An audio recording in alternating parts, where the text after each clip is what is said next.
আল্লাহ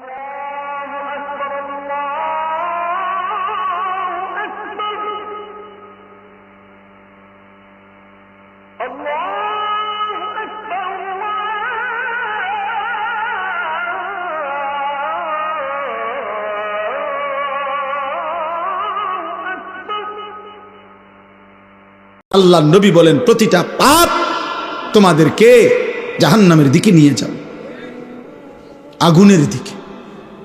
কিসের দিকে বলেন না? কোরআন শরীফে আছে আল্লাহ তাআলা কোরআনুল কারীমের একটা সূরার মধ্যে 11 বার একটা কথা বলছেন, ওয়াইলুন ইয়াউমাইদিল লিল মুকাদ্দিবিন। আল্লাহ বলছেন প্রত্যেক মিথ্যাবাদী নাফরমান পাপী, মনে রেখো সেদিন আখিরাতে মিথ্যাবাদী পাপী নাফরমানদের জন্য রয়েছে জাহান্নাম। এই কথাটা এক সূরাতে আল্লাহ 11 বার বলার পর কথা শেষ করছে। শেষ কথাটা আল্লাহ তাআলা বলছে ফাবিআইয়ি হাদিসিন বাদাহু ইউমিনুন। আমার বান্দা বলো তো আমি আল্লাহ এরপরে আর কেমনে বললে, কি বললে তুমি বিশ্বাস করবা? আল্লাহ নিজে বলছে ফাবিআইয়ি হাদিস। এরপরে আমি কি বলতাম, এরপরে বান্দা আমি আর কিভাবে বলতাম?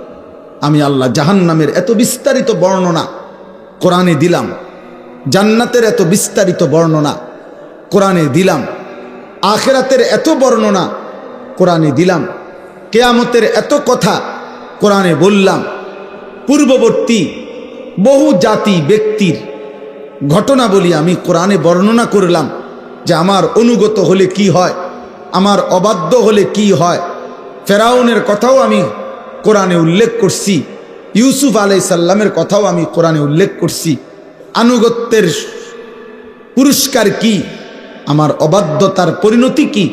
সেই নূহ আলাইহিস সালামের কওম থেকে আমি আল্লাহ যুগে যুগে কত জাতি কত ব্যক্তিকে আমার নাফরমানির কারণে ধ্বংস করে দিছি, কত জাতি কত ব্যক্তিকে আমার আনুগত্যের কারণে সম্মানিত করেছি। এগুলো আমি কোরআনে বলেছি। আমি জাহান্নামের বিস্তারিত বর্ণনা দিয়েছি, জান্নাতের কথা আমি আল্লাহ বলেছি। আমার রসুলকে আমি কেন পাঠাইছি সেটা আমি বলছি। আমার আদেশ কি আমি বলছি, আমার নিষেধ কি আমি বলেছি। আমি তোমাকে কেন বানাইছি তাও বলছি, আমি তোমার কাছে কি চাচ্ছি তাও বলছি, আমি তোমাকে আখিরাতে কি দেব তাও বলেছি, দুনিয়া তুমি কিভাবে চলবা তার বিধিবিধানও আমি বলে দিয়েছি। তো আল্লাহ যেন বলে বান্দা আর আমি কি বলতাম, তবুও কেন জাহান্নামী হইলাম? এর জন্য কিয়ামতের দিন যেন আল্লাহ তাআলা জিজ্ঞেস করবে বান্দা বলো বান্দা কেন জাহান্নামী হইলাম, কি জিনিস ছিল না তোমার? তুমি কি শোনো নাই আমি তোমার রব আল্লাহ?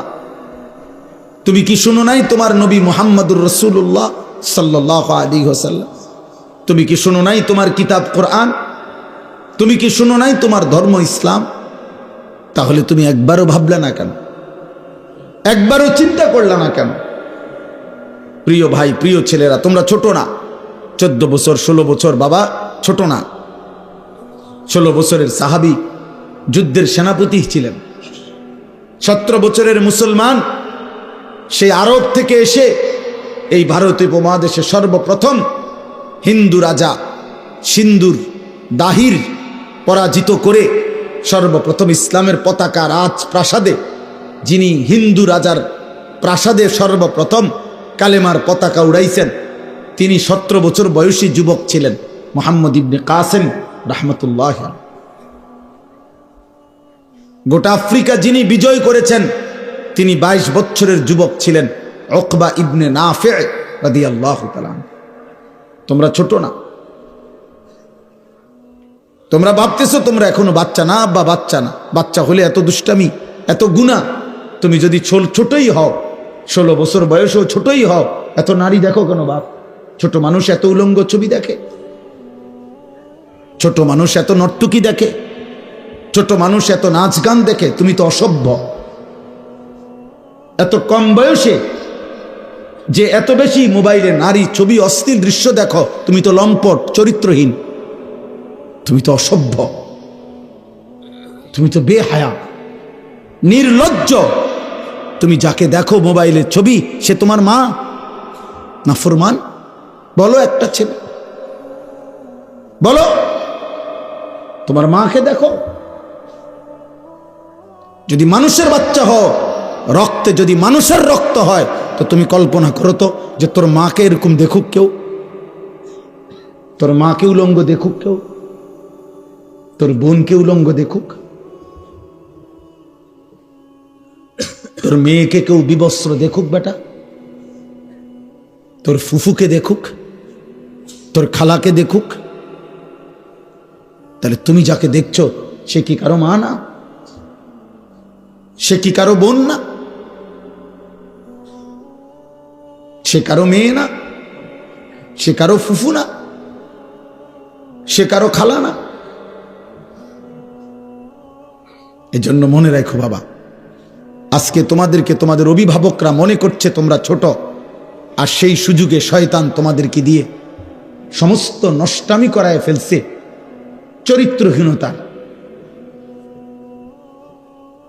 চরিত্রহীনতার জেনার, ব্যভিচার, নারী ছবি, অশ্লীলতা, বেহায়াপনা। গত 2 দিন আগেও পত্রিকা আসছে বাংলাদেশে গত 1 বছরে, গত 10 বছরের চাইতে বেশি, আমি নিজে পড়ছি রিপোর্ট, এইডস আক্রান্ত, মানে যৌন রোগে আক্রান্ত মারাত্মক যেটা মহামারী, HIV আক্রান্ত রোগীর সংখ্যা গত 10 বছরের চাইতে গত 1 বছরে বেড়ে গেছে। এবং উনি লিখছেন যে এর একটি বড় অংশ, রিপোর্টার লিখছেন, বিভিন্ন হসপিটালের জরিপ হিসাব করছেন, এই হসপিটালে চিকিৎসাধীন কয়জন, এর মধ্যে উনি লিখছেন বড় অংশ কিশোর, যুবক না, কিশোর। কিশোর মানে সর্বোচ্চ 13, 14, 15 বছরের ছেলেদেরকে বলে, যারা এই পরিমাণ অসভ্যতা করছে যে পচে গেছে এখন মহামারীতে, এইডসে আক্রান্ত। এই জন্য দোস্ত, একদিন ঘুম ভাঙবে, একদিন তুমি জাগবে। পৃথিবী তোমার অপেক্ষায় বসে থাকবে না। তোমার দাদা তোমার সাথে মরবে না, তোমার আগে মরে যাবে। তোমার আব্বা তোমার সাথে মরবে না। ওই যে দেখেন, ওই বেয়াদব দেখেন, ওই 2 বেয়াদব চুরি করে, মানে এমন গাদ্দার, যে গাদ্দারের কথা হইল আমি শুনবো না, তোমার মতো হুজুর না, তোমার আব্বা বললো আমি শুনবো না, আমি ছবি উঠাবো। আরে বেয়াদব, উঠে গেলে ভালো, এত রাত হয়েছে ঘুমায় যাও বাবা, অথবা গিয়ে বাইরে অন্য ছবি দেখো।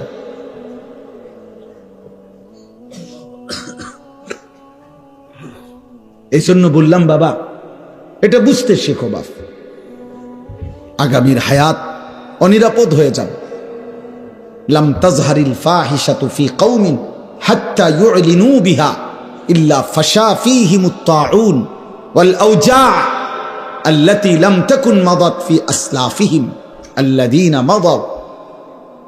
নবী সাল্লাল্লাহু আলাইহি ওয়াসাল্লাম বলেন, কোন সম্প্রদায়ের মধ্যে যদি জিনা, ব্যভিচার, নারী পুরুষ ছেলে মেয়ের অবাধ মেলামেশা বেড়ে যায়, খোদার কসম নবী বলছেন, এটা যদি একদম খোলামেলা হয়ে যায়, ব্যাপক হয়ে যায়, তা আল্লাহর নবী বলেন নিশ্চিত সেই সমাজে মহামারী আসবে, তাউন, এবং এমন রোগ ব্যাধি আসবে যা তোমাদের পূর্ববর্তীদের মধ্যে ছিল না।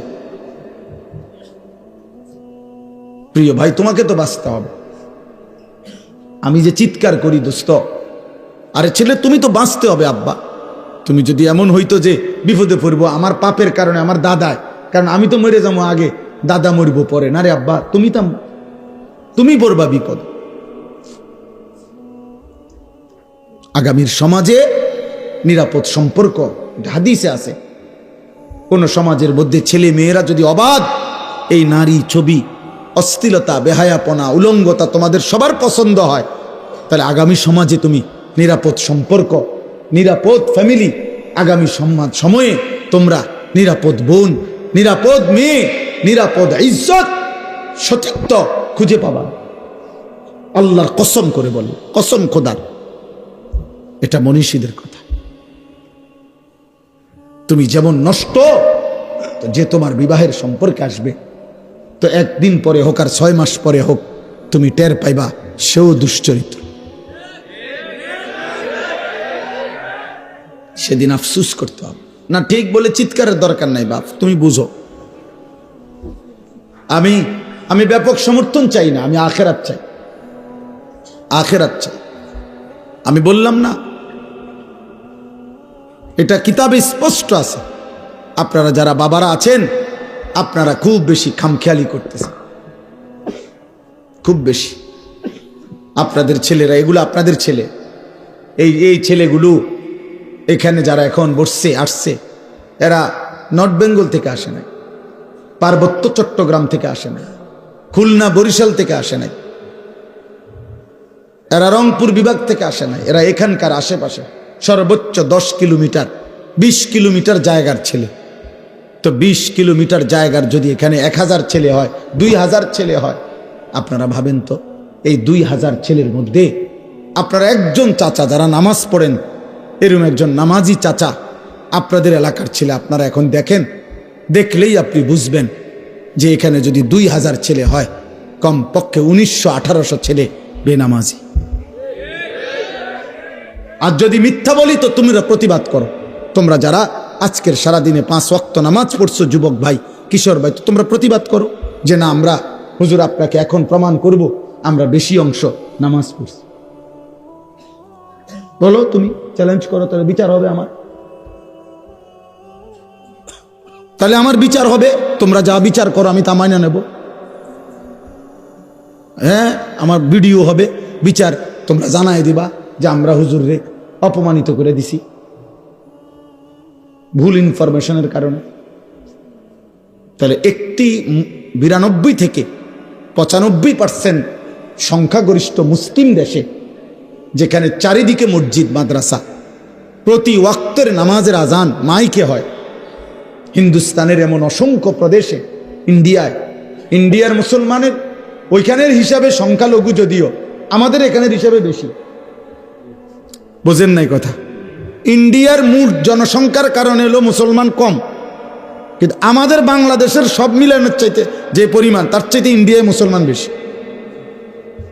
আমি নিজে ইন্ডিয়ায় তো ছিলাম 8 দিন 2022 সালে, আরও একবার গেছি 2018 সালে চিকিৎসার জন্য। তাহলে আমি তো ইন্ডিয়ার এমন প্রদেশে গেছি যেই প্রদেশের মুসলমান আছে কিন্তু কোনো মসজিদে প্রকাশ্যে আজান দেওয়া নিষিদ্ধ, এরকম বহু জায়গা আছে। কোথাও কোথাও আবার অনুমতি আছে অল্প কিছু জায়গায়। তাইলে বলার উদ্দেশ্য হলো ভাইয়া, যেখানে চারিদিকে মসজিদের মিনারায় আজান হয়, প্রতি ওয়াক্ত নামাজ যদি আমরা কল্পনা করি, কমপক্ষে আমাদের এক একজন ব্যক্তি যেখানেই থাকি আশেপাশের না হয়তো খেয়াল করলে 10টা মসজিদের আজান এতটা কাছাকাছি যে শুনবার কথা।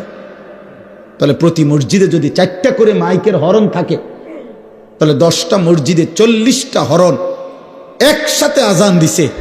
তুই নাফরমানের কলিজার মধ্যে, তুই এত বড় নিকৃষ্ট পাষাণ বেয়াদব, এত বড় বেয়াদব, তুই বেয়াদবের কলিজার ভিতরে এতগুলো হরনের মাইকের আজান, 100টা কলিজাটা কিন্তু নাড়াইতে পারে না। কত বড় নিকৃষ্ট বেয়াদব! কিন্তু বেনামাজির চাইতে বেয়াদব পৃথিবীতে কেউ নেই। কত বড় নিকৃষ্ট! হায়, তোর মা তোকে শেখায় নাই কোনোদিন? আহা, নাফরমান ছেলে, তোমার মা কোনোদিন বলে নাই তুমি মুসলমান? তোমার বাবা কোনোদিন বলে নাই? তোমার ছোটবেলার মক্তবের হুজুর তোমারে কোনোদিন বলে নাই যে মুসলমানের উপরে 5 ওয়াক্ত নামাজ ফরজ? তো 16 বছর বয়সে এভাবে ভুলে গেলা, 18 বছর বয়সে এভাবে ভুলে গেলা।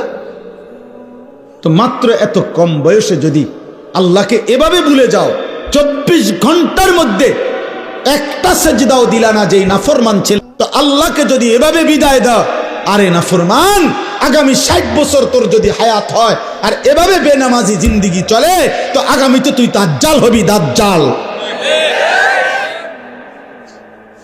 তুই তো হবি দাজ্জাল।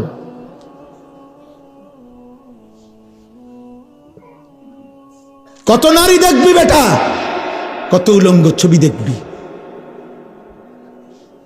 একদিন কোমরের ক্ষমতা আর লজ্জাস্থানের ক্ষমতা নষ্ট হয়ে যৌবনের সক্ষমতা নষ্ট হয়ে তখন পথে পথে ঘুরবা, আর রাতের আধারে একাকী কাঁদবা, আর ঘর আর সংসার জাহান্নামের টুকরা হয়ে ধাউ ধাউ আগুন জ্বলবে। আমি বললাম, আমার নাম মনে রাখো। আলহামদুলিল্লাহ, আমি এই বিষয়ে কিশোর যুবকদের যাবতীয় বিষয় নিয়ে আমার জিন্দিগির 24 ঘন্টার মেইন সাধনা, আমি এই নিয়েই পড়ি সারাদিন, সারা পৃথিবীর খোঁজ খবর রিপোর্ট এগুলা জানতে চেষ্টা করি।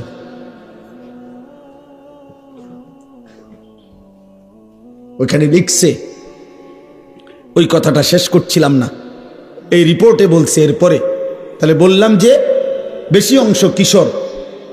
এরপরে আরো আশ্চর্য জঘন্য কথা লিখছে যে এইডস আক্রান্ত যেই রোগী এই মুহূর্তে বাংলাদেশে, তাদের মধ্যে বড় অংশ, বৃহৎ অংশ সমকামী। খোদার কসম, মানে ছেলে ছেলে অপকর্ম করে। তার মানে এই কুত্তা নারী দেখতে দেখতে, মোবাইলে অশ্লীল ছবি দেখতে দেখতে 24 ঘন্টা এটা কুত্তার মতো হয়ে গেছে।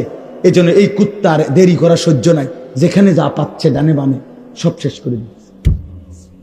কারণ এই তো কুত্তার মতো হয়ে গেছে নারী দেখতে দেখতে, অশ্লীল ছবি দেখতে দেখতে। তার তো শরীরের কোনো ভারসাম্য নাই, জীবনের কোনো ভারসাম্য নাই। ওর মা কিসের আর বাবা কিসের? ওর তো দরকার যৌন চাহিদা পূরণ। ওর আবার ইজ্জত কি, সম্মান কি?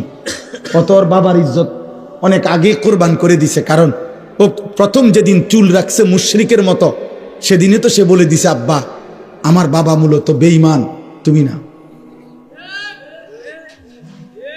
প্রথম যেদিন 5 ওয়াক্ত নামাজ একদিন পুরা ছেড়ে দিছে, সেদিনে তাই নাফরমান তার মাকে বলে দিছে, মা আমি মুসলমানের সন্তান না, মা আমি তোমাকে ত্যাগ করলাম। না তো মুসলমানের বাচ্চা কেমনে বেনামাজি হয়? মুসলমানের রক্তে কেমনে এক বেলা নামাজ না পড়ে একটা সেজদাও দিবে না? এত বড় জানোয়ার মুসলমানের ঘরে নলে ঘুমায় কেমনে? বলো মিয়া, এটা মেনে নেই কেমনে? এই কলিজায় মানি কেমনে? যদি কোনো দুনিয়ার মানুষ যদি বলে, বেটা আজকের 24টা ঘন্টা তোদের ভাত মাছ, তোদের ঘর সংসারের জন্য আমি সারাটা সময় শেষ করলাম, আর বিনিময়ে তুই আমার প্রতি একটা কৃতজ্ঞতা, একটা থ্যাংক ইউ দিলি না, তুই মানুষের বাচ্চা নি রে। দুনিয়ার মানুষ বলবে না এরকম? আমি যদি ওনার জন্য আজকের 24টা ঘন্টা আমি ওনার লেগে মনে করেন পরিশ্রম করলাম, বিনিময়ে ওনার মুখে আমি হাসি ফুটাই দিলাম, আর এই নাফরমান লোকটা যদি আমার উপকার থেকে উপকৃত হয়ে আরেক দিকে ফিরে যায়গা, আমার কলজাটার মধ্যে মানবনি এটা যে কিরে তুই মানুষের বাচ্চা নি, তুই লাগে আমি 24টা ঘন্টা এত কষ্ট করলাম, তুই কি তারে করলি? তুই তো আমার একটা হাসি মুখে বিদায়ও দিলি না, ভদ্রতাও দেখাইলি না। তো মহান আল্লাহ পাক 24 ঘন্টা পরে যেন বলে, এই নাফরমান বান্দা আজকের এই 24টা ঘন্টায় এত বড় আসমান জমিন, চন্দ্র সূর্য, আলো বাতাস, রোদ বৃষ্টি, খাদ্য খাবার, চোখ নাক কান নিঃশ্বাস, হৃদয়ের স্পন্দন আমি দিয়ে তোকে আমি এত 24টা ঘন্টা লালন পালন করলাম, তোরে আমি আদর করলাম, আমি রব, আমি মালিক, তুই আমারে একটা সেজদা দিলি না? তুই মানুষের বাচ্চা। এজন্য যদি মুসলমান মায়ের ঘরে জন্ম নাও, তা এখন আর রাতে গিয়ে ঘুমায়ও না, আজকের রাতে সেজদা দাও। যদি মায়ের পবিত্র রক্ত, পবিত্র দুধ পান করে থাকো, বুঝছো মিয়া? জীবন জানোয়ারেরও পার হয়, রাত কুত্তারও ভোর হয়, রাত শুকরেরও ভোর হয়, দিন কুত্তারও সন্ধ্যা হয়, সারা দিনের খাবারের চাহিদা জানোয়ারেরও পূরণ হয়, ঘুমের চাহিদা জানোয়ারেরও পূরণ হয়, থাকার ব্যবস্থাপনা কুত্তাও কোনো জায়গায় বারান্দার মধ্যে, রাস্তার কোনো কিনারায় শুয়েই থাকে, একখানে না একখানে পার হয়েই যায়। জীবন একভাবে না একভাবে পার হয়েই যায় আব্বা, আখেরাত পার হবে না বাপ। আখিরাত পার হবে না আব্বা। অস্থিরতার কারণে আমরা বললাম, কষ্ট পাইবা, হাসলে কিংবা কাঁদলে, সুখে কিংবা দুঃখে মৃত্যু হয়ে যাবে, মরেই যাব আমরা, আজ কিংবা কাল। নাম ঘোষণা হবেই, মাইকে এলান হবেই, আজ সে মরল, আগামীকাল আমি মরলাম, এমন আর কি। আমরা কিতাবে পড়ছি, এক বুজুর্গ এক আল্লাহর ওলির একজন মুরিদের সাথে নিয়ে উনি দাঁড়ায়া ছিলেন রাস্তার পাশে। তো এই সময় একটা লাশের খাটিয়া নিয়া ওইখান দিয়া মানুষ যাচ্ছিল। তো ওনার মুরিদ ওনার পিসা হুজুরের সামনে বলতেছিল, ওই আল্লাহওয়ালার সামনে, যে ইন্না লিল্লাহি ওয়া ইন্না ইলাইহি রাজিউন। আহারে কার জানি লাশ, আহারে কার জানি জানাজা, সে বলছিল আর কি। তখন আমরা কিতাবে পড়ছি, ওই বুজুর্গ সাথে সাথে চোখের পানি ফেলে দিয়ে বলছে, হয় তোমার লাশ নয় আমার লাশ।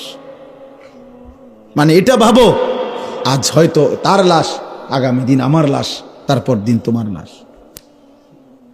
সিরিয়াল আসবে, নাম ঘোষণা হবেই, আজ না হয় কাল। প্রতিদিন প্রিয় ভাই, প্রিয় ছেলে, প্রিয় বাবা, প্রতিদিন তোমার বয়সী যুবক মৃত্যুবরণ করে। প্রতিদিন রোড অ্যাক্সিডেন্টে কিশোর যুবক মারা যায়। প্রতিদিন মোটর সাইকেল অ্যাক্সিডেন্টে কিশোর যুবকের পাও ভেঙে যায়। প্রতিদিন কবরে নওজোয়ান দাফন হয়, মাটিতে দাফন হয়,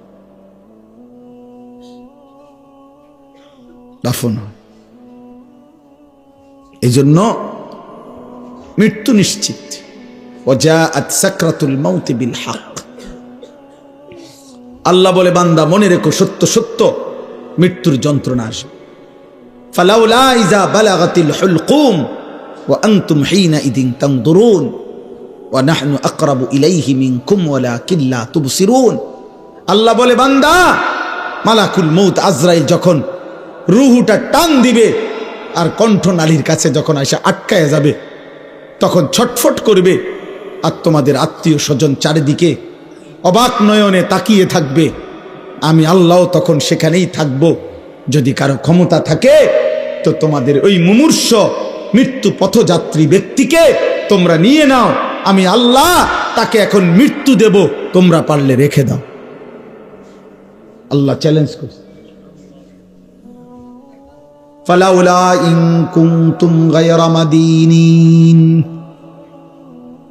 আল্লাহ বলেন, যদি বলো আখিরাত হবে না, যদি মনে করে থাকো না ফরমান পরকাল বলতে কিছু নাই, তারজিউনাহা ইন কুনতুম সাদিকিন, তাহলে তোমাদের স্বজনকে ফিরিয়ে রাখো, তোর আব্বারে রেখে দে। ওই যে তোর বাপ মরে যাচ্ছে, আল্লাহ বলেন আমি তাকে এখন কবরের দিকে নেব, তুই তাকে দুনিয়ায় রেখে দে। আমি এখন তাকে মৃত্যু দেব, তুমি পারলে বান্দা তাকে রেখে দাও। পারবা তো বাপ? কথা বলে না। হাত্তা ইদা জাআ আহাদাহুমুল মাউতু ক্বালা রাব্বিরজিউন। আল্লাহ বলে, যখন নাফরমানের মৃত্যুর সময় হয়, আজরাইল যখন এসে সামনে দাঁড়ায়, তখন নাফরমান চিৎকার দিয়ে বলে, আল্লাহ একটা বারের জন্য আমারে দুনিয়ায় থাকতে দেন, আর কিছুদিন থাকতে দেন, লাআল্লি আমালু সালিহান ফীমা তারাকতু। যে আমলগুলো আল্লাহ ইতিপূর্বে করি নাই, সবগুলো নেক আমল এবার যদি থাকতে পারি করব। কাল্লা, আল্লাহ বলবেন না, কখনোই না। আল্লাহ আমাদেরকে বুঝ দান করে। আমার ভাই, আমার বাবা, প্রত্যেককে বলি, আমাকেও বলি, আপনাকেও বলি, বয়স্ক চাচা আপনাদেরকেও বলি, আপনাদেরকেও বলি, গুনাহ ছাড়েন, গুনাহ ছাড়েন, গুনাহ ছাড়েন, গুনাহ ছাড়েন, গুনাহ ছাড়েন। এই দাদা চাচা, গুনাহ আগুন, গুনাহ আগুন।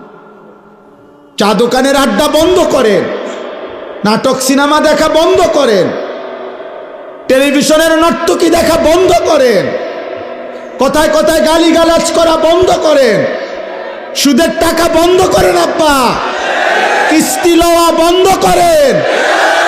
এই বুড়া মিয়া জাহান্নামে যাবেন, জাহান্নামে। জাহান্নামে। কিস্তি আপনারে জাহান্নামে নেবে, সুদ আপনারে জাহান্নামে নেবে, বিড়ি আপনারে জাহান্নামে নেবে, চা দোকানের টেলিভিশনের আড্ডা, নর্তকীর নাচ দেখা আপনারে নর্তকী নাচতে নাচতে জাহান্নামে ফেলবে, জাহান্নামে। ওয়া ইন্নাল ফুজুরা ইয়াহদি ইলান নার। আল্লাহর নবী বলেন প্রতিটা পাপ তোমাদেরকে জাহান্নামের দিকে নিয়ে যাবে, আগুনের দিকে। কিসের দিকে বলেন না? চলেন এবার তরজমা শুনেন, তাইলে কথা শেষ। আলহামদুলিল্লাহ। আল্লাহ তাআলা বলেন وقالوا أإذا ضللنا في الأرض أإنا لفي خلق جديد। এই আর 10টা মিনিট, এর ভিতরেই মুনাজাত করে দেব ইনশাআল্লাহ। আল্লাহ তাআলা বলেন মক্কার কাফেররা, কুরাইশরা নবীজি যখন কালেমার দাওয়াত দিচ্ছিলেন তখন প্রতি মুহূর্তে নবীজি আখিরাতের কথা বলতেন। এটা বলতেন আমাদের প্রত্যেকের মৃত্যুর পরে আল্লাহ আমাদেরকে কবর থেকে একদিন নির্দিষ্ট সময়ে হাসরের ময়দানে উঠাবেন। এটা আল্লাহ বলতেন, নবীজি শুনাইতেন। তো মক্কার কাফেররা, কুরাইশরা, তো মক্কার কাফের কুরাইশরা বলতো মুহাম্মদ যত কিছুই বলো, আমরা যখন মাটির সাথে মিশে যাব, কবরের অন্ধকারে হারিয়ে যাব, আমরা একদিন তো আমাদেরকে পুনরায় নতুন করে সৃষ্টি করে হাসরের ময়দানে উঠাবে। এটা কিভাবে সম্ভব? কিভাবে সম্ভব? অর্থাৎ একটা জিনিস চিন্তা করে দেখেন, একজন ব্যক্তি কবরে, মনে করেন এখানে 500 বছর আগে কবর ছিল, তো 500 বছর পরে মাটি পাবে কই, লাশ পাবে কই, হাড্ডি পাবে কই, চামড়া পাবে কই? হতে পারে ওই জায়গায় এখন খাল হয়ে গেছে, নদী হয়ে গেছে, হতে পারে না এমন? তো আল্লাহর কাছে আল্লাহ বলতেছে এই কাফের বেঈমানরা এই যুক্তি দেখাইতো, এই কথা বলতো আর কি, যে মুহাম্মদ কিভাবে সম্ভব, পাইবে কোথায় আমাদের হাড্ডি গোস্ত? আল্লাহ বলেন হায় বন্ধু, আমি আল্লাহর ক্ষমতার ব্যাপারে এরা সন্দেহ পোষণ করছে, অথচ আমি জীবন দিলাম, আমি মৃত্যু দিলাম, তাহলে যিনি জন্ম দিলাম, সৃষ্টি করলাম, যেই আমি আল্লাহ আবার মৃত্যু দিলাম, তো সেই আমি আল্লাহ পুনরায় সৃষ্টি করতে পারবো না কেন? এটা তো একটা সহজ কথা। সৃষ্টি করলেন কে? আল্লাহ। মৃত্যু দিলেন কে? আল্লাহ। তাহলে এই দুইটা যিনি পারলেন, তো 3 নম্বর আখিরাত উনি পারবেন না কেন? আল্লাহ তাআলা বলেন বাল হুম বিলিকাই রাব্বিহিম কাফিরুন।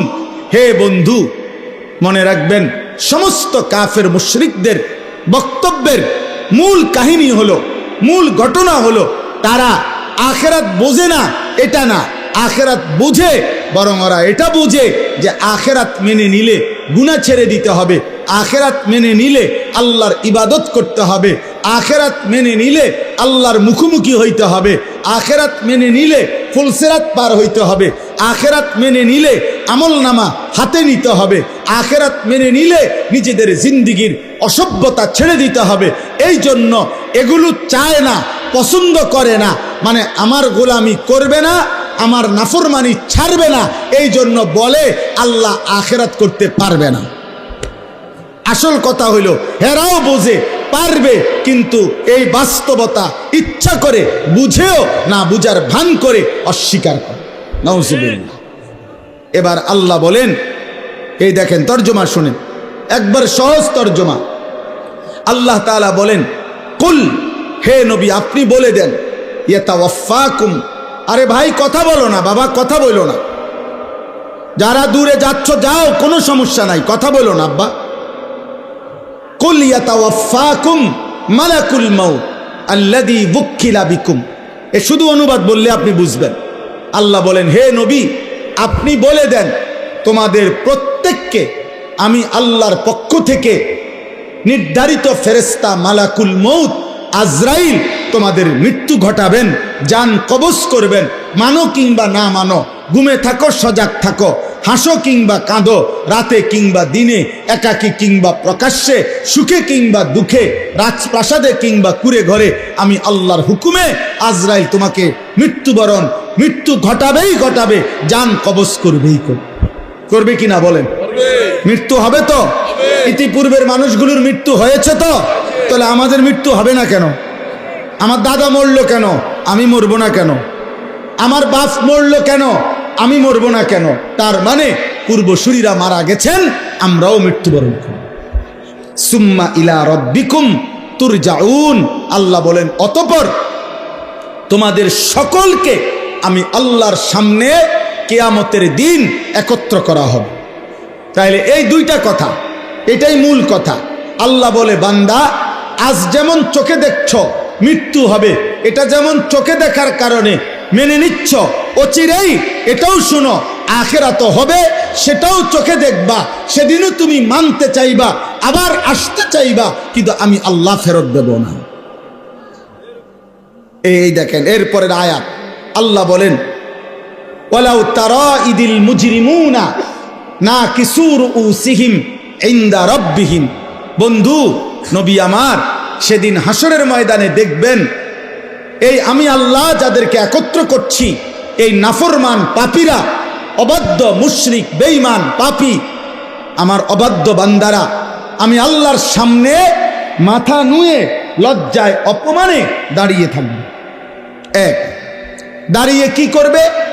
বলবে আল্লাহর কাছে, রব্বানা আবসারনা ওয়া সামি'না, আল্লাহ আজকে গোটা হাসরের ময়দান আমি নিজ চোখে দেখলাম, ওয়া সামি'না নিজ কানে সব কথা শুনলাম, ইন্না মুকিনুন আজ আমি পুরা বিশ্বাস করলাম, ফারজি'না না'মাল সালিহান, অতএব এই আখিরাত থেকে হাসরের ময়দান থেকে আপনি আমারে আরেকবার দুনিয়ায় পাঠান, এবার যদি পাঠান আমি নেক আমল করব।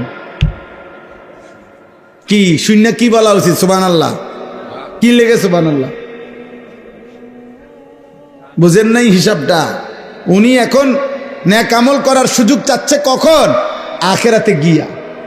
বলতেছে আজ, ওই যে আমি বললাম আজ আমরা মৃত্যু দেখি, এজন্য মৃত্যুর ব্যাপারে ইয়াকিন আমাদের, সেদিন আখিরাতও আমরা দেখব, হাসরের ময়দানও আমরা দেখব, হাসরের মাঠও আমরা দেখব। আর নাফরমান পাপী আল্লাহর সামনে মাথা নুয়ে বলবে, আল্লাহ সব দেখলাম, সব শুনলাম, মানলাম, আমারে আরেকবার দুনিয়ায় পাঠান, আমি এবার গেলে নেক আমল করব। খোদার কসম আল্লাহ বলবেন, ওয়ালাউ শি'না লাআতাইনা কুল্লা নাফসিন হুদাহা, এই নাফরমান বান্দা আমি তো ইচ্ছে করলে দুনিয়ায় থাকতেই তোকে বাধ্য করে আমার বন্দিগি করাইতে পারতাম। পারতো? আমাদের এই সবগুলো লোককে নামাজ পড়াইতে, সেজদা দেওয়াইতে আল্লাহ সম্ভব? আল্লাহর পক্ষে? আল্লাহ পারবেন? কথা বলেন না। আমরা যারা এক ওয়াক্ত নামাজ পড়ি না, আল্লাহ আমাদের সাথে পারবে তো? আল্লাহ আমাদের উপরে শক্তি প্রয়োগ করলে আমরা সেজদা দিতে বাধ্য হব তো? কিন্তু প্রশ্ন হইল তখন পুরস্কার দিবে কেন? যদি বাধ্যই করে, যদি আল্লাহ বল প্রয়োগ করাইয়া আমার সেজদাই করায়, তো পুরস্কার কিসের আবার? এইটা হলো মূল। আমি যদি এখন এই লাইটটাকে বলি, হে লাইট, এ আজকের মাহফিলে তুমি 6 ঘন্টা ধরে নীরবে সুন্দরভাবে জ্বলে থাকার কারণে তোমাকে 100 টাকা গিফট করলাম, তো লাইট কি বলবে? জি না, না আমার কৃতিত্ব কি? এটা সুইচওয়ালার হাতে সব, ওই বন্ধ করে দিলে আমি বন্ধ, ওই জ্বালায় রাখলে আমি জ্বালাইয়া রাখে, তো এখানে আমার ক্রেডিট কি? আমার কীর্তন পুরস্কার দিবে? পৃথিবীর কেউ এই জন্য লাইটকে পুরস্কার দিবে না। চাইলে আল্লাহ যদি আমাদেরকে জবরদস্তি করে বাধ্য করাইয়া বন্দিগি করায়, আজকে যারা যারা আমরা নামাজ পড়ি নাই, মনে করেন ভাই আমরা ঘুমের সময় যদি ফেরেশতা একটা থাপ্পড় মারে, একটা চটকনা থানা চটকনা মারে, যে ওঠ একটা সেজদা দে, এক থাপ্পড়ে তো তার 14 গোষ্ঠী আর কোনোদিন নামাজ ছাড়বে না। ফেরেশতার শক্তি তো অসম্ভব। এই জন্য বললাম, তা আল্লাহ বলেন আমি চাইলে তো পারতাম বান্দা, জোর করে তো তোমারে বন্দিগি করাইতে পারতাম, কিন্তু তখন আমি পুরস্কার দেব কেন? তখন আমি পুরস্কার দেব কেন? এই জন্য আল্লাহ বলেন আমি তো সেদিন দুনিয়ায় কোরআনের মাধ্যমে নবী রাসূলের মাধ্যমে, আমার ওয়াহির মাধ্যমে, কত লক্ষ উলামায়ে কেরামের মাধ্যমে, কত ওয়াজ, কত মাহফিল, কত জুমার বয়ান, কত চোখের পানির বিনিময়ে আমি তোমার কাছে কথা পৌঁছাইছিলাম যে বান্দা, আমারে না দেখে, আখিরাত না দেখে তুমি আজকে দুনিয়ায় আমার গোলামি করো, বন্দিগি করো। আজকে আখিরাতে আমি ইচ্ছে করেছিলাম, চেয়েছিলাম তুমি দুনিয়ায় আমারে সেজদা করবা, আজ আমি আখিরাতে নিজ হাতে তোমার হাতে পুরস্কার তুলে দেব। কিন্তু তুমি আমার কথার কদর করলা না, তুমি আমার কথা পাত্তা দিলা না। ওয়ালাকিন হাক্কাল কাউলু মিন্নি লাআমলা আন্না জাহান্নামা মিনাল জিন্নাতি ওয়ান নাসি আজমাইন। অতএব হে নাফরমান, আজ আমার চূড়ান্ত ফয়সালা, আমি আল্লাহ তোমার মতো নিকৃষ্ট নাফরমান বেঈমান মানুষ এবং জিন দিয়ে আমার জাহান্নাম পূর্ণ করব। আজ আমি মাফ করব না, বিচার করব। সেদিন আমি দুনিয়ায় মাফ করতে চেয়েছিলাম, আল্লাহ এখন আমাদেরকে মাফ করবে এ কথা বলছি কিনা? কথা বলেন না কেন? আজকেও মনে করো তোমরা যতগুলো ছেলে, যে কয়জন এখনো আসো, তোমরাও যদি খোদার কসম আল্লাহর উপরে ঈমান ঠিক রেখে শিরিক মুক্ত হয়ে যদি তোমরা তোমাদের পিছনের জিন্দেগির গুনাহ, বেনামাজি জীবন, গুনার জীবন থেকে তওবা করে এক ফোঁটা চোখের পানি ফেলতে পারো, খোদার কসম আল্লাহ বলে আমি তোমার 90 বছরের গুনাহ একসাথে মাফ করে দেব। আসমান পরিমাণ গুনাহ মাফ করে দেব, পাহাড় পরিমাণ গুনাহ মাফ করে দেব, সমুদ্রের ফেনা পরিমাণ গুনাহ মাফ করে দেব। তো আল্লাহ তো এখন মাফ করতে রাজি কিনা বলে না? আমরা আপনাদেরকে বলছি কিনা? কোরআন বলছে কিনা? নবীজি শুনাইছে কিনা? তো এত কিছুই আপনাদের কলজা লড়াইতে পারলো না। আল্লাহ বলেন সেদিন আমি বলছিলাম তো বান্দা, কিন্তু আজ আমি হাসরের ময়দানে মাফ করব না। আজ তো বিচারের দিন, আজ যার যা প্রাপ্য তাই পাব, যার যা প্রাপ্য তাই পাবা। আজকে হিসাবে জান্নাত আসলে জান্নাত, হিসাবে জাহান্নাম আসলে জাহান্নাম। আজ ওজনে যা আসে তাই, আজ কোনো কথা নাই, আজ কোনো কথা নাই। এই সর্বশেষ কথা হলো ফাযুকু বিমা নাসিতুম লিকা ইয়াউমিকুম হাদা ইন্না নাসিনাকুম। আবাফ আল্লাহ যখন এই কথাটা বলে ফেলবে, তখন একজন জাহান্নামী ব্যক্তির আর কোনো ভরসা থাকবে না। জাহান্নামী ব্যক্তিকে আল্লাহ সর্বশেষ বলে ফেলবে, হে আমার নাফরমান বান্দা, দুনিয়ার জীবন থাকতে তুমি আমার আখেরাতকে, আজকের এই দিনকে ভুলে গিয়েছিলে, আজ আখেরাতে আমি আল্লাহ তোমাকে ভুলে গেলাম। যাও তোমার বন্ধুদেরকে ডাকো, তোমার যারা মাস্তান বাহিনী সান্দাবাস তা করে ডাকো, তোমার না সাফাতি আছে, রামদা আছে, ডাকো। ওই যে দেখেন দোস্ত, এটা অসভ্যতা। প্রাপ্তবয়স্ক ছেলে, বালেক ছেলে একজন আরেকজনকে জড়াইয়া ধরা, এটা অসভ্যতা, এটা অশ্লীলতা, এটা বেহায়াপনা, এটা নোংরামি,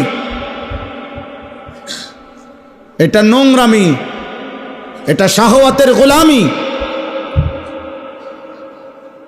হাইসো না, তামসা মনে করো না, নিজেরে নিজে নষ্ট করে দিও না।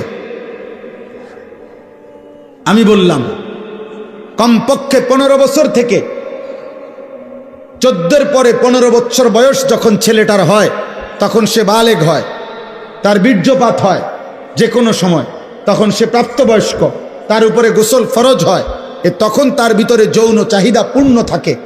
তখন থেকে, সেই থেকে যেই সমস্ত ছেলে পেলে এরকম প্রচণ্ড আকর্ষণে একজন আরেকজনকে জড়ায়া ধরে, এটাও সমকামিতার অংশ,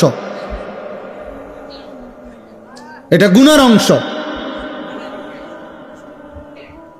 এটা ভালোবাসা না, এটা বন্ধুত্ব না, এটা অবৈধ, এটা অসভ্যতা।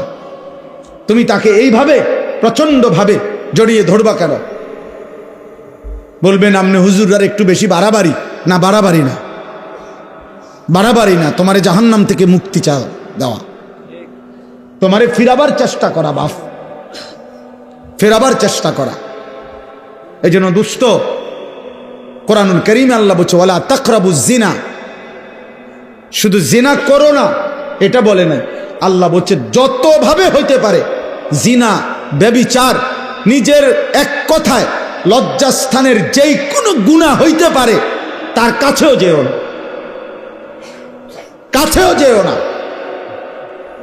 এজন্য কোনো মেয়েকে দেখলে তো আর আমি তার সাথে জিনা করি নাই না, এটা ধীরে ধীরে তোমাকে জিনার দিকে নিয়ে যাবে, এর সাথে হোক আর অন্য কারো সাথে। কমপক্ষে না পারলে মন তো চাইবে, কমপক্ষে হারাম কল্পনা তো জাগবে। এই জন্য ভাই একটা ছেলেই বুঝো, আমি বড় আশা নিয়ে বলি, অনেকটা খোলামেলা বলে ফেলি, উদ্দেশ্য আমার একটাই, কেউ ফিরুক, কেউ ফিরুক, কেউ বদলাক, কেউ বদলাক।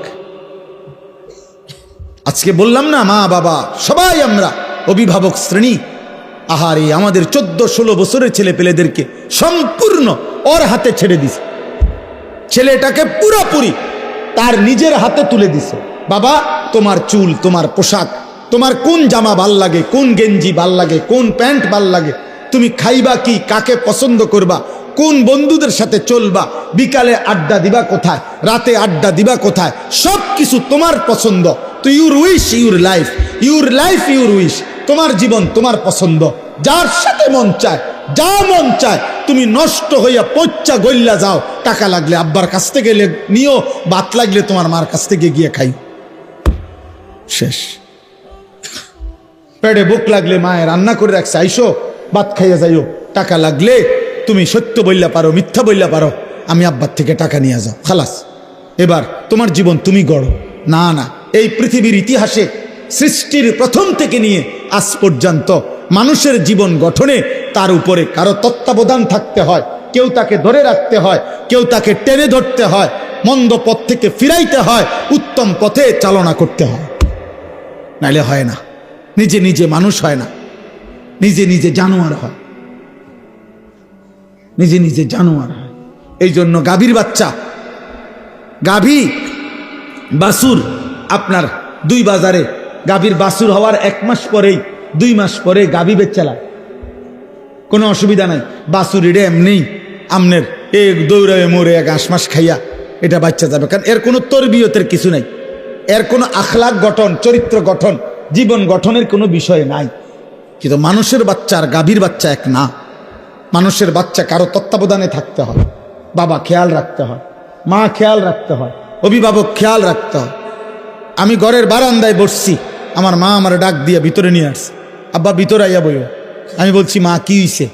মা বলছে ফুত ওই বাসার কাজের মেয়ে তোর দিকে তাকাইছিল, মা দেখছি, এই জন্য তোরে ডাইকা নিয়ে আসছে। আমার পুরা জীবনে আমি একটা টুপি লাল 4টা ফুলওয়ালা একবার একটা টুপি করছিলাম, আমার আব্বা আমার টুপি খোলায় ফেলছে, বলছে না আব্বা ঠিক আছে, আমি জীবনে কোনোদিন বাবা সাদা টুপি ছাড়া অন্য টুপি পরি নাই, তুইও পরিস না আব্বা, না জায়েজ না। রঙিন টুপি কি নয়, হারাম বলতেছি না, কিন্তু বাবার একটা কি কথা খুলে ফেলছে। আমি জীবনে একবার শুধু একটা পাঞ্জাবি আপনার এই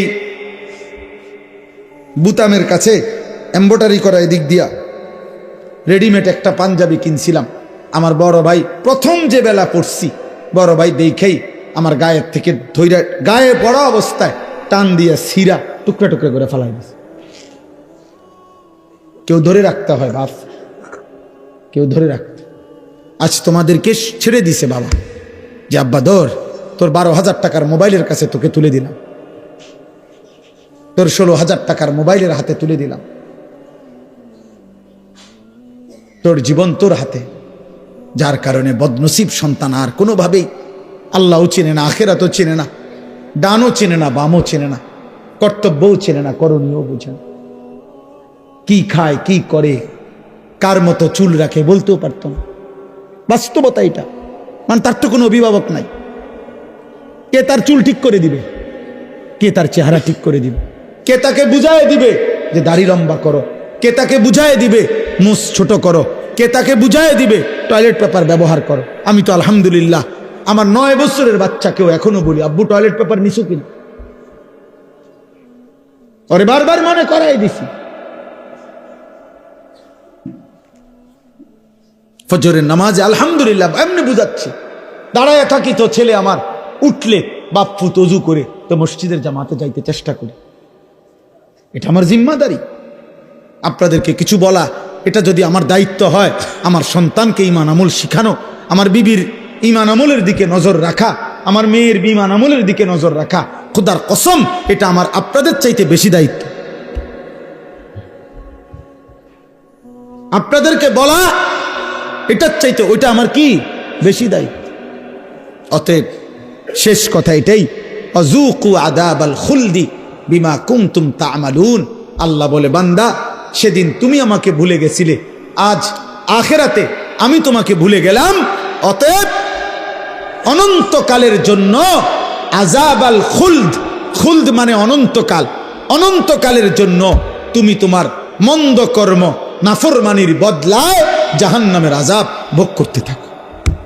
যা নাফরমান, আজ তোকে আমি চিনি না, যা এবার তোর কোন বাপ থাকলে তুই বল গিয়া তোর বাপের সুপারিশ করতে, যা তোকে জাহান্নাম থেকে বাঁচাই। আল্লাহ যদি কারো জাহান্নামের ফয়সালা দেয় তাকে ফিরাবে কে? নবী তো সুপারিশ করবে, নবী ফয়সালা দেবে না। আপনি না বুঝলে আবার জিগায়েন বালা হুজুরে, বুঝের হুজুরে জিজ্ঞাসা করে, বুঝমান আলেমকে। নবী সাল্লাল্লাহু আলাইহি সাল্লাম সুপারিশ করবে। সুপারিশ মানে ফয়সালা, সুপারিশ মানে আবেদন, আবেদন। দরখাস্ত মানে ফয়সালা। দরখাস্ত কারো কাছে দিতে হয়, অন্য কেউ এটা কি করে? মঞ্জুর করে। তো নবী তো সুপারিশ করবেন, ফয়সালা দেবে কে? আল্লাহ, আল্লাহ, আল্লাহ। এজন্য নবীজিকে আল্লাহ বলছে, বন্ধু এ পরিমাণ আমি জাহান্নাম থেকে মুক্তি দেব, আপনার উম্মত জান্নাতে আমি এত বেশি পরিমাণ দেব, আপনার মুখে হাসি ফুটবে, আপনারে খুশি করাবো, আপনারে নারাজ করব না। আল্লাহ আমাদের প্রত্যেককে ঈমান আমল দান করেন। আল্লাহ আমাদের প্রতিটা সন্তানকে কবুল করেন। এই মাদ্রাসা আল্লাহ কবুল করেন, এই এতিমখানা আল্লাহ কবুল করেন। এই মাদ্রাসা আল্লাহ সরকারি মাদ্রাসা, এখন দাখিল না আলিম, দাখিল মাদ্রাসা আল্লাহ কবুল করে নেন। আলহামদুলিল্লাহ আমার ভাই হাফিজ ইয়াসিন ভাই, মৌলানা ইয়াসিন ভাই দীর্ঘদিন যাবত এই মাদ্রাসা হেফজখানা নিয়ে মেহনত করছে। আলহামদুলিল্লাহ সেই নাসির ভাই যখন আমার কাছে গেছিলেন, বলছিলেন, সেই থেকে নিয়ে নিয়মিত আমরাও মাঝে মধ্যে যখনই সুযোগ পাই আসতে চেষ্টা করি। আজকেও সেই সূত্রে আসলাম। আমরা আপনাদেরকে ভালোবাসি, আপনারাও আমাদেরকে মহব্বত করেন, আমরা জানি। প্রিয় যুবক ভাই, নওজোয়ান ভাই, সবার কাছে বলি, আব্বা এমন সুন্দর জীবন নষ্ট করো না। এই পৃথিবীতে চরিত্রহীনতায় মৃত্যু হইলে নারী, ছবি, জিনা, ব্যভিচার, মদ, জুয়া, অসৎ চরিত্র নিয়ে দোস্ত মৃত্যু হলে খোদার কসম আব্বা তোকে কেউ মনে রাখবে না, তোরে কেউ মনে রাখবে না বাপ। কোন নাফরমানকে পৃথিবী মনে রাখে না রে বাপ, কোন পাপীকে পৃথিবী সম্মানের সাথে স্মরণ করে না। ফেরাউনের নামে পৃথিবীর কোন কুত্তার নামও নাই, নমরুদের নামে পৃথিবীর কোন কুত্তার নামও নাই। কিন্তু যখন জীবিত ছিল তখন তো দুনিয়া ভোগ করছে, করছে না? ফেরাউন তো বাদশাহ ছিল, তো হে কি ভানি ভাত খাইছে? সে কি শুধু ডাল ভাত খাইছে? নমরুদ তো বাদশাহ ছিল, সবচেয়ে বেশি অঞ্চলের বাদশাহ পৃথিবীতে যে কয়জন, তার মধ্যে নমরুদ একজন। আবু জেহেলের নামে পৃথিবীর কোনো কুত্তার নামও নাই। কিন্তু সেদিন আবু জেহেল যেই সাহাবাদেরকে জুলুম করছে, ওই সাহাবাদের নামে পৃথিবীর কোটি কোটি ইমানদারের নাম আছে। উমাইয়া ইবনে খালফ যেই বেঈমান হযরত বেলালকে কষ্ট দিছে, তার নামে পৃথিবীর কোনো জানোয়ারের নামও নাই, কিন্তু বেলালের পবিত্র নাম কোটি কোটি ইমানদারের আছে, মুমিনের নাম থাকে। আমি একটা ছেলেকেই বললাম, একজনকে, তোমাকেই বলছি ভাই, আমি ভোটের আশায় না যে সবার ভোট দরকার, আমি ভোটের আশায় তো আসি নাই, আমি আসছি আখিরাতের আশা। এজন্য দয়া করে চলেন আজকের এই কালাচাঁদকান্দি মাদ্রাসা এতিমখানার এই মুবারক মাহফিলে এই শেষ বেলায় আমরা দোয়া করি মালিকের কাছে। আর প্রত্যেকটা ভাই, যুবক, কিশোর, বয়স্ক বাবা নিজ নিজ ঈমান আমল আখিরাতের জন্য, গুনাহ ছেড়ে দেওয়ার জন্য আমরা দোয়া করি।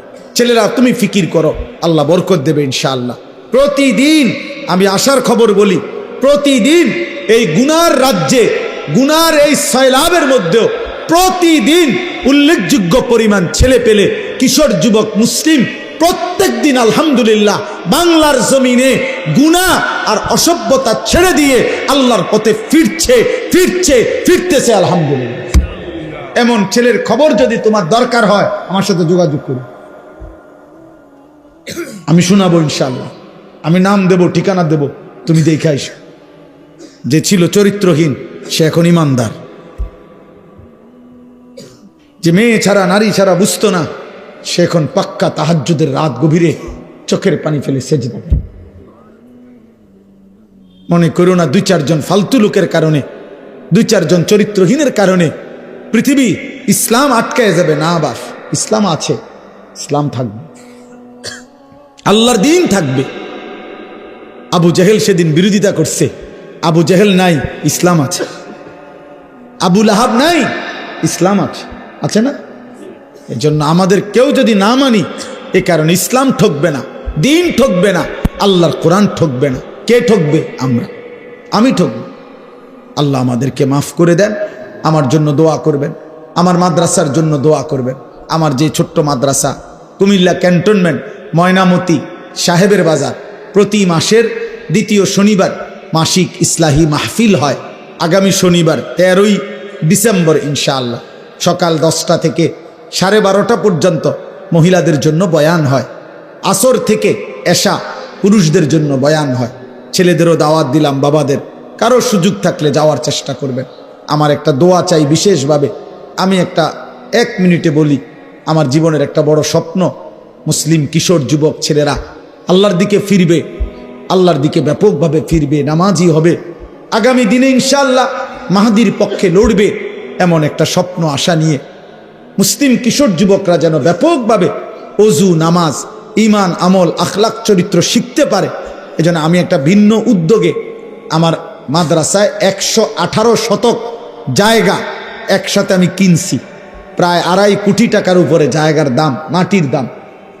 একটা উদ্দেশ্য, এই স্কুল কলেজ ইউনিভার্সিটি সহ সর্বস্তরের মুসলমান যেন বছরের যেই কোনো দিন যার যেটুকু সময় আছে, এটুকু সময় যখনই আসবে কিছু না কিছু দিন শিখবে, ওযু, নামাজ, সূরা, কেরাত, দোয়া, কালাম, এরকম একটা আশা নিয়ে আমি একটা পূর্ণাঙ্গ বড় মাদ্রাসা করতে চাই। আমার স্লোগান, যে আসবে যখন দিন শিখবে তখন, যার সময় যতক্ষণ দিন শিখবে ততক্ষণ। শুক্রবার অনেকের ছুটি আছে, শনিবার অনেকের ছুটি আছে, কোনো পরীক্ষার বন্ধ আছে, সে ওযু শিখুক, নামাজ শিখুক। আলহামদুলিল্লাহ আমরা গত এই 1 বছরে আপনার 2 বার আমরা স্কুলের ছেলেদের জন্য আমাদের মাদ্রাসায় কোর্স করাইছি। এই পর্যন্ত প্রায় 450 ছেলে, না 350, 150, 500 ছেলে মোট এই পর্যন্ত আলহামদুলিল্লাহ 2 বারে আমাদের 30-32 জন ওস্তাদের কাছে 3 দিন লাগাতার থাইকা। আমাদের মাদ্রাসা যখন বন্ধ দেয়, এই বন্ধের সময় আমরা 3 দিনের আয়োজন করি। এই বন্ধে আপনার আলহামদুলিল্লাহ ওযু, নামাজ, সূরা, কেরাত, 4টা সূরা, প্রয়োজন পরিমাণ কিছু সুন্নত আমল, ওযু, ইস্তেঞ্জা, টয়লেট, বাথরুম, ঢিলা, কুলুক, পাক নাফাকের কিছু মাসআলা আমরা তাকে দিবারাত্রি প্রতিদিন 11 ঘন্টা করে কোর্সের মাধ্যমে 3 দিন লাগায়া শিখাইছি। আলহামদুলিল্লাহ, আলহামদুলিল্লাহ, আলহামদুলিল্লাহ। ফজর ক্যাম্পেইনের কাজ করি আমরা সারা বাংলাদেশ জুড়ে। আমাদের একটা স্বপ্ন যে ফজরের নামাজে মুসল্লি বাড়বে, কিশোর যুবক ফজরের নামাজ পড়বে, এটার একটা ক্যাম্পেইন করি, মানে প্রচারণা করি। আলহামদুলিল্লাহ, যে একটা যুবক সিদ্ধান্ত নিবে যে সে নিজে ফজর পড়বে, আরো সাথীদেরকে একজনকে সে ফজরের নামাজের জন্য ডাকবে।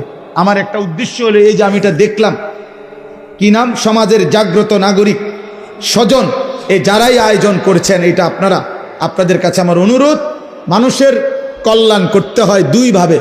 এক হলো আর্থিক সেবামূলক কল্যাণ, আরেকটা হলো জীবন পরিবর্তন, আখেরাতমূলক কল্যাণ।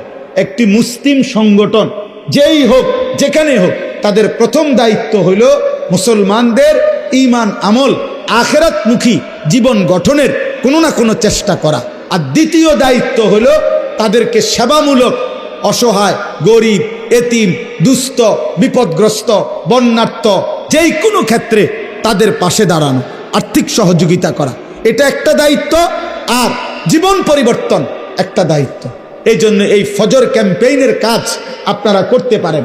আলহামদুলিল্লাহ, যে একটা যুবক একজন যুবককে ডাকবে, তুমিও পড়বা, তুমি তোমার একজন বন্ধুকে ফজরের নামাজের জন্য উঠাইবা।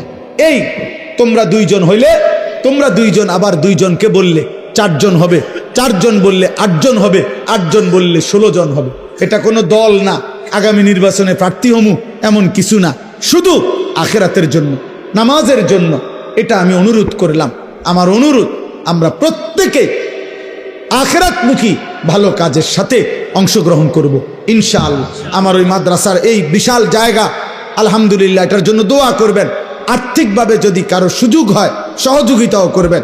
এই 2.5 কোটি টাকার জায়গা, অনেক আল্লাহর বান্দা সারা বাংলাদেশ থেকে যে যেমনে যেটুকু দিচ্ছে, আমরা সুদ করতেছি। প্রায় 1.5 কোটি টাকা সুদ হয়েছে, আরও বাকি আছে অনেক টাকা। 4200 টাকা এক মুসল্লা পরিমাণ, নামাজের জায়নামাজ পরিমাণ জমির মূল্য। এই টাকাটা আমরা একটা কাগজের মাধ্যমে প্রচার করি, যদি কেউ দেয় আমরা তাকে আমাদের মাদ্রাসার আজীবন উন্নয়ন সদস্য হিসেবে উনার নাম উঠাই। প্রতিটা দোয়ায় সাদকায়ে জারিয়ার সওয়াব হিসাবে উনি ইনশাআল্লাহ পাইতে থাকবে, কম বেশি আরও হইতে পারে। যে জন্য বললাম, আপনারা আমারে মহব্বত করে, আমিও আপনাদেরকে মহব্বত করি। আল্লাহ আপনাদের প্রত্যেককে ভালো কাজে, নেক কাজে অংশগ্রহণ করার তৌফিক দান করে।